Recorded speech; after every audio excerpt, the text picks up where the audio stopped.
Columbus, Ohio is one of the fastest growing cities in the country.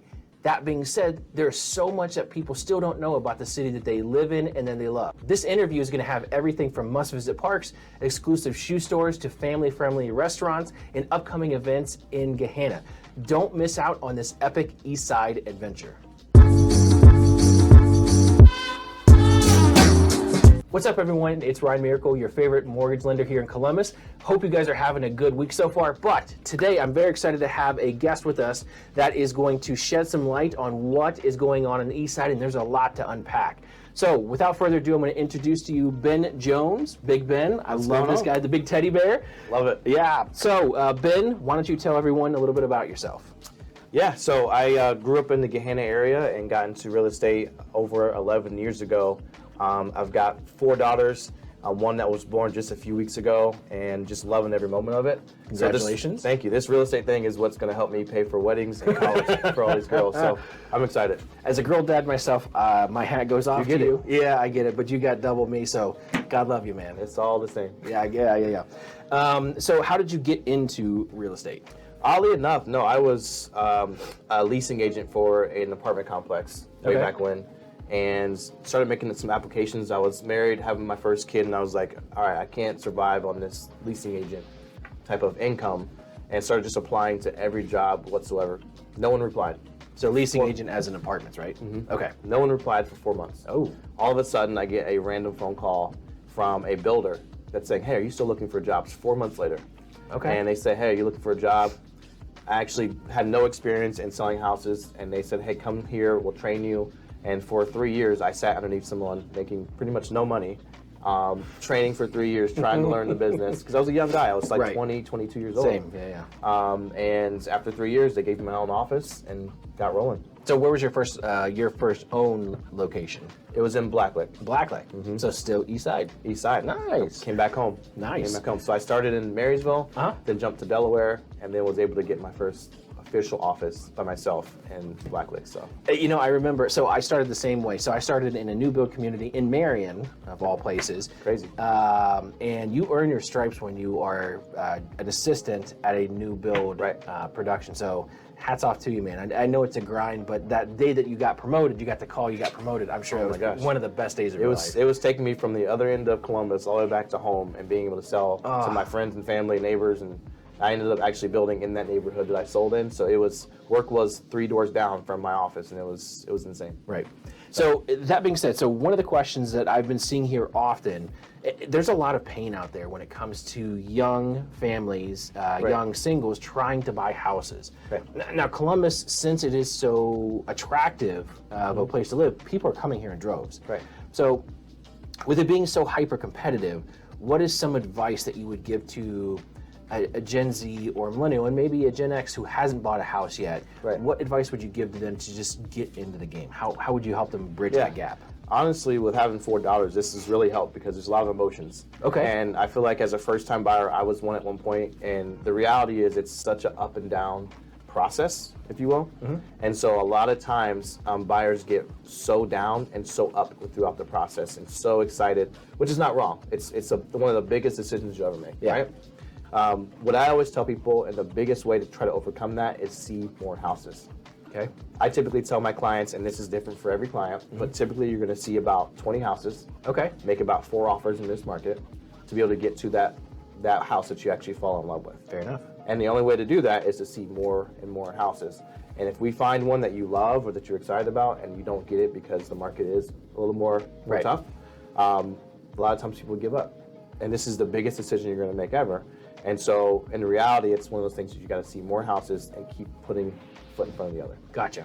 So just the stick to it, don't give up kind of 100% attitude. 100%. So there's admittedly there's a lot of emotion that goes into trying to buy your first house or just any house in general. So how do you help your clients, your buyers or your sellers even, kind of control that emotion, which once again, this is a very emotional thing. Yeah, I actually have a kind of a unique tool. So we obviously meet, beginning of the process, and we really set proper expectations. Because again, there are people that take 2-3 years to find a house. Okay. And there's people that have found the house the very first day. Oh. Right.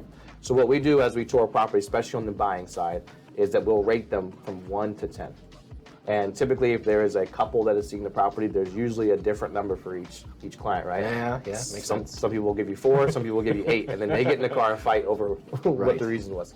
But the reality of it is, in this market, sometimes you have to, I don't want to call the word settle, but you got to adjust. And you got to go, you know what? I love everything about this house, but there's no perfect homes out there whatsoever, right?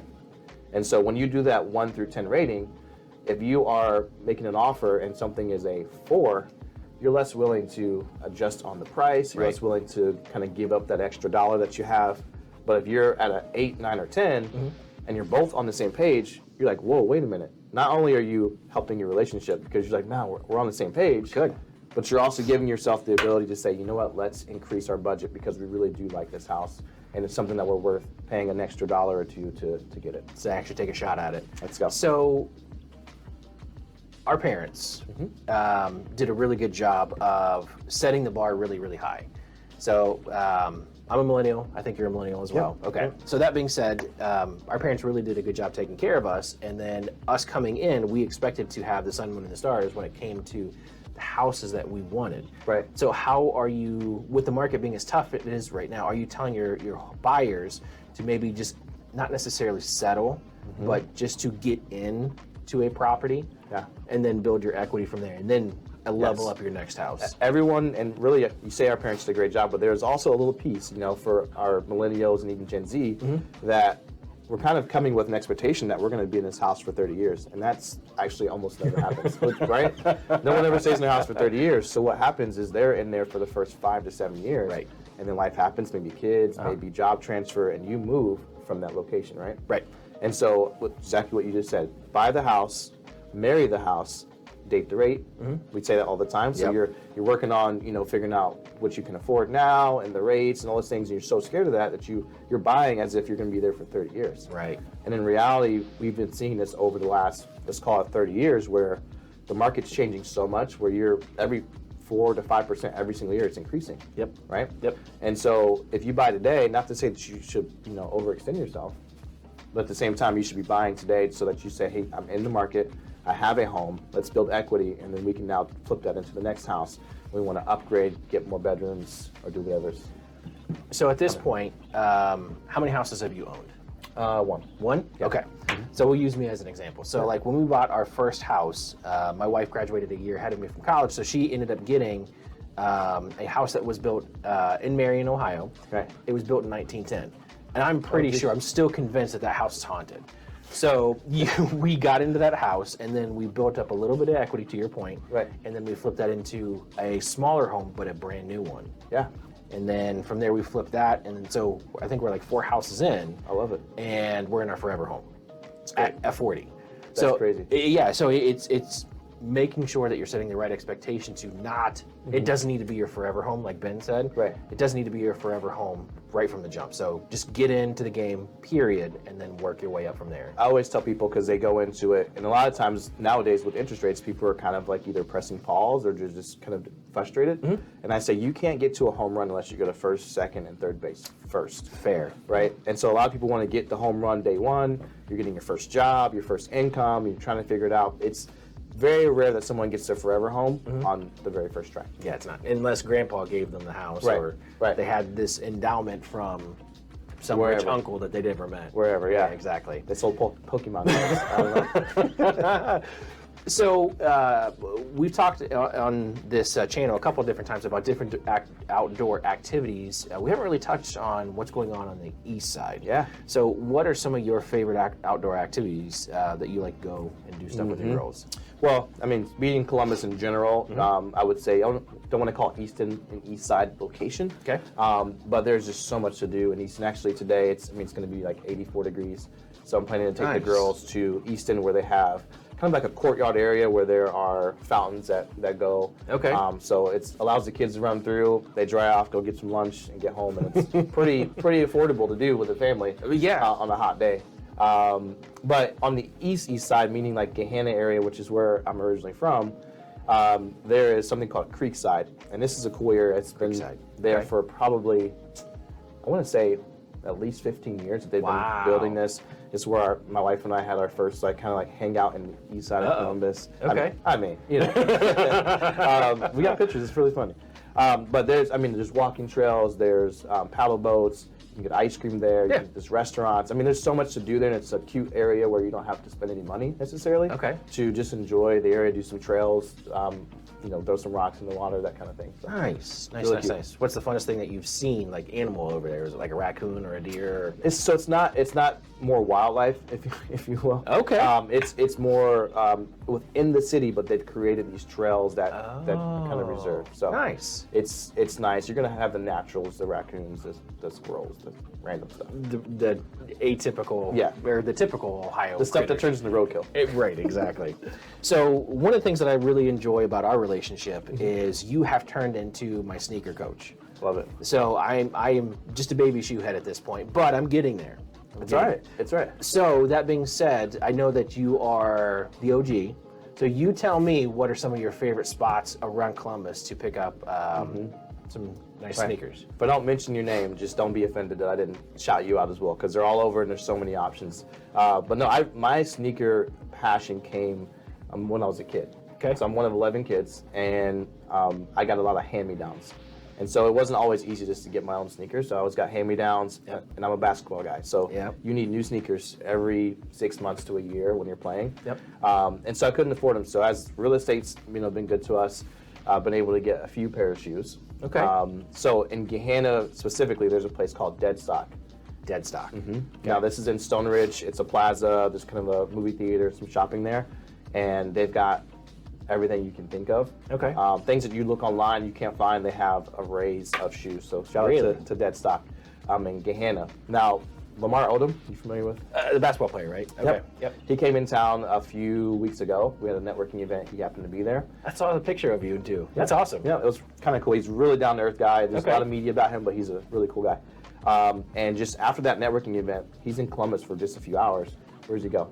Dead Stock. No kidding. Walks out, has 5 or 6 bags of shoes, and he's loving it. And this is in Gahanna. Gahanna's a big city, but it's not on the map in reality. So for him to know about it and to show up there and to walk out with 4 or 5 bags of shoes is pretty cool. That's pretty cool. Yeah. So I would say Dead Stock is number one if you're looking on the east side of Columbus. So were you there at the shoe store with him? But you heard the story. I gotta show houses, so I can't shop for shoes every day. But no, he was there, and a few of my buddies went with him. But nice, there. Yeah. Nice. That's really cool. Yep. So going back to the home buying thing, what are some of the mistakes that you see that home buyers are making right now? Like red flags, no-nos, hard stop. Right. Number one, and again, this is not a plug for realtors, but they try to do this without a realtor. Okay. And you don't go to a doctor or try to do surgery on yourself. You don't try to do dental work on yourself. And you don't try to, in retrospect, try to learn by yourself. You go to a teacher, right? And it's the same thing with the real estate. You want to have someone as a professional that has experience to do that. And a lot of people are trying to do it on their own. Okay. And then when they hit the wall, then they get help. Right. And at that point, a lot of times it's too late because the market has shifted, and they could have purchased a house 6 months ago for $50K less, and market has shifted because they were trying to use Zillow and Realtor.com, which, no offense to those sites, they're great resources, but they don't replace what a realtor can help and get you going. Yeah, I mean, to your point, so once again, mortgage guy, so coming from a different spin, but 80% of the homes are going to be sold by 20% of the agents. Correct. And much to my chagrin, it is really easy to become a loan officer. It's really easy to become a real estate agent. They make the bar really, really low. Sure. So anyone can become a real estate agent, but it takes a special one with skills and be able to negotiate and have foresight to be able to help you get a home. Because there's going to be like 100%. 20,000 houses that are sold this year in Columbus. Yeah. And most of them are going to be sold by 20% of the agent. So, like to Ben's point, your agent is a big, big deal who you pick. Right. And also on the listing side as well. I mean, a lot of people are trying to sell their houses on their own. Yep. Again, they want to negate the realtor commissions or fees that are not typically explained, which is fine. I'm always looking for a good deal. We just talked about sneakers, so I'm always looking for the best deal. But the word deal is actually really relative, right? Because you're selling it on your own, but you don't have professional marketing, and it's not getting out to the masses. So you may sell that home, but it may be for less of what you could have got on the market, right? Because you're trying to save a certain percentage on the realtor side. So I agree. I think it's one of those things that it's just knowing the value of what can be brought to the table. I completely agree with that. And then on the other side, it's a protection for the buyer or the seller, depending upon who's trying to just do it themselves, because there is a high chance that you're going to be competing with a seasoned real estate agent. Yeah. So you are at a disadvantage if you're trying to do it yourself without representation yourself. Have you gotten calls from your car warranty? All the time. Yeah. Yeah. What about trying your to home reach insurance? yeah. Everyone's trying to call, and the phone's ringing. So why not to have those calls going to someone that can be able to take them and negotiate with people versus you trying to sell your home, and then you get all these calls, and you get the looky-loos, the lowball guys, and you're just like, what? It's wasting my time. I want to sell it. I want to get the max dollar for it. Right. He's a professional. So there's a lot of, besides the social and the recreational activity, there's a lot of stuff going on the east side. Yeah. So what has like things like Intel, what has that done for Gahanna, and specifically Gahanna? Yeah, so I would say exactly what you just mentioned. There's a lot of people that are coming here for Intel. Google has a couple plants they just announced. Google too, okay. So they've got a plant coming near Pataskala, and then they have one coming in Lancaster. Okay. And Lancaster is only a good 30, 40 minutes from Gahanna, if you will. Okay. And so what that's doing is bringing a lot of people, a lot of population to that kind of east side area. Yep. Which is great. I think development's great. I think expansion is great. We need homes. I'll be honest. We need homes to be able to fulfill this amount of people. So market-wise, it's making the area in a good way. It's growing the values and the equity of the homeowners. But fund-wise, is that kind of what you're asking? Well, no, we already touched on the fund. So what is happening on the east side? So you touched on it, we just don't have enough homes. So putting on your new build hat again, are you seeing home builders putting enough foundations in to be able to facilitate the need that's on the east side? They're actually not yet, and that's kind of the reality. Is they're having to build, but they're not being able to build at the right pace. So the demand is still there. Okay. Now, what they're trying to do is they're trying to kind of up the amount of business they're doing. So they are offering a lot of incentives, whether it be the interest rate. If you use their in-house lender, there's a lot of builders giving you kind of like a break on the interest rates. Yep. They're giving incentives. They want to get the business rolling on these types of areas. So they're trying to kind of get revenue to keep building, buying land, and developing. But we're still below the amount of houses we should be building each year. So I heard an opinion. So we had a guest on a couple weeks ago, and he brought up something that I had never considered before, and I want your take on it. So the builders might have the want or the desire, the ability to build, but places like New Albany, Gahanna, Black, like they're amazing and beautiful areas. So they're groomed that way because the municipalities have certain standards. Correct. Like New Albany, you have to have a lot of brick in New Albany, way. or you have to have certain lot sizes, or so. Are you seeing the municipalities starting to ease up on those restrictions, or are they just doubling down, saying no, this is the way we are? Certain municipalities. So, like you said, New Albany, they're going to be money is they're okay. Excuse me. Okay. They're okay on money, so they don't need to necessarily develop the way that may be an area that it's a lot of farmlands that they're now doing fresh developments on. So Pataskala, for instance, in Licking County, they're easing up on a lot of their restrictions because they want to be able to give you more space to develop and move. Yeah. So I would say it is municipality specific. So that's good to hear that they're at least open to the idea. So I actually saw a report that they're opening up the first tiny home community on the southeast side. Yeah. So do you think that's something that we're going to start seeing more of? I would say, I think with Gen Z and even millennials, I think a lot of people are realizing they don't need as much house. They want to be able to save that money to go travel. They want to make that tiny home, if you will, like theirs. You know what I mean? So I don't think a lot of people are saying, man, I want that 5,000 square foot house. I don't know if that is the goal anymore. and to kind of transition the conversation, a lot of people are realizing that investing is a smart idea. And so instead of having one ginormous house, they're saying, hey, I want to buy a tiny home, and I want to buy another home in Florida so I can vacation and Airbnb it out or do whatever. Yeah. So that's becoming more of a trend on social media, which is, I love it. I love educating about it, and I think it's a great topic that people are wanting to say, hey, I don't want to build my empire, I want to build multiple empires and help other families to have a place to stay, but also create some wealth for my family. I really, really love that.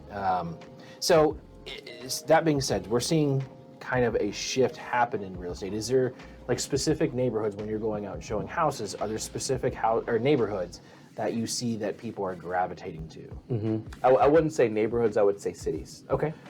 And so what we're starting to see is a lot of, now that people are working from home, they're not feeling the need to be right downtown, if you will. So they're kind of being okay with being about 15, 20 minutes outside of the city center. So they're migrating out of the inner belt. That is correct. Okay. Yep. So Gahanna is a great location that I've seen a lot of people Really close, move to. Super close, Yeah. very close to the airport. Literally about 5 minutes from the Columbus airport. So I mean, you can't beat complain it. about that. Hilliard is another one that's been really booming lately, where the values have been going up because you're getting a lot of millennials and Gen Zers moving to that area. There's a lot more shops and restaurants, so people are just wanting to go out on the outskirts and don't feel like they have to be downtown next to their office because they're working from home. Yeah, I like it. So it's actually Hilliard, now that you bring that up. I was at an event maybe about 2 months ago. Yeah.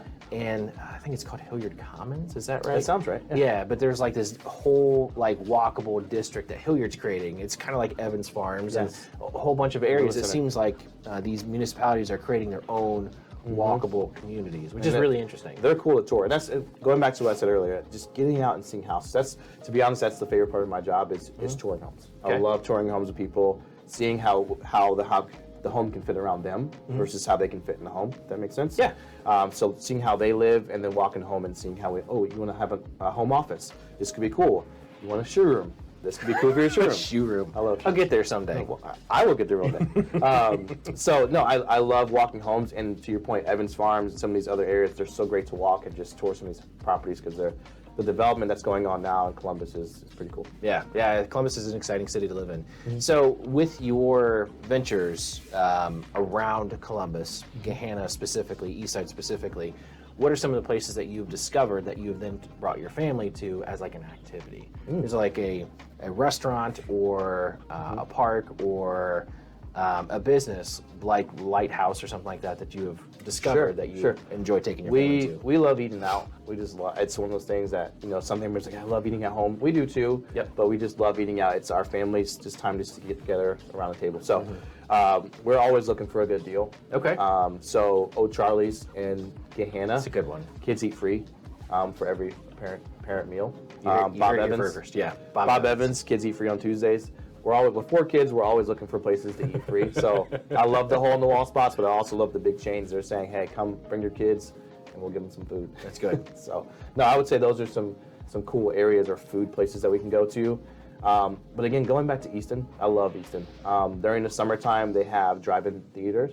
Ooh. So you can go, I think it's every Tuesday, and they'll have a different movie playing. You can pull in and drive. And that's still developing too. Now that you say drive-in theater, I haven't heard that in a long time. Yeah. And you don't see drive-in movie theaters anymore. So the fact that they're bringing something like that back, that's awesome. Right. I think too, like now that with COVID kind of on the tail end of that, hopefully, like with that, a lot of areas and companies are starting to open, and you got some of the patios opening again, and some of the more crowded spaces like the drive-in theater. Some of those places, they're all opening, and so it's kind of cool to see and feel like a little normal again, where we're able to all be together and walk and enjoy stuff. So Agreed. Yeah. So is there any festivals coming up on the east side that people should mark on the calendars? there's always Independence Day, the 4th of July parades, and most of the cities. Hilliard has a great one. I'm going to be in the Gahanna one with my kids. Big deal. I love it. So every year I try to get a little truck with the kids, and we throw candy and spray everyone. So Okay. see a lot of friends and family.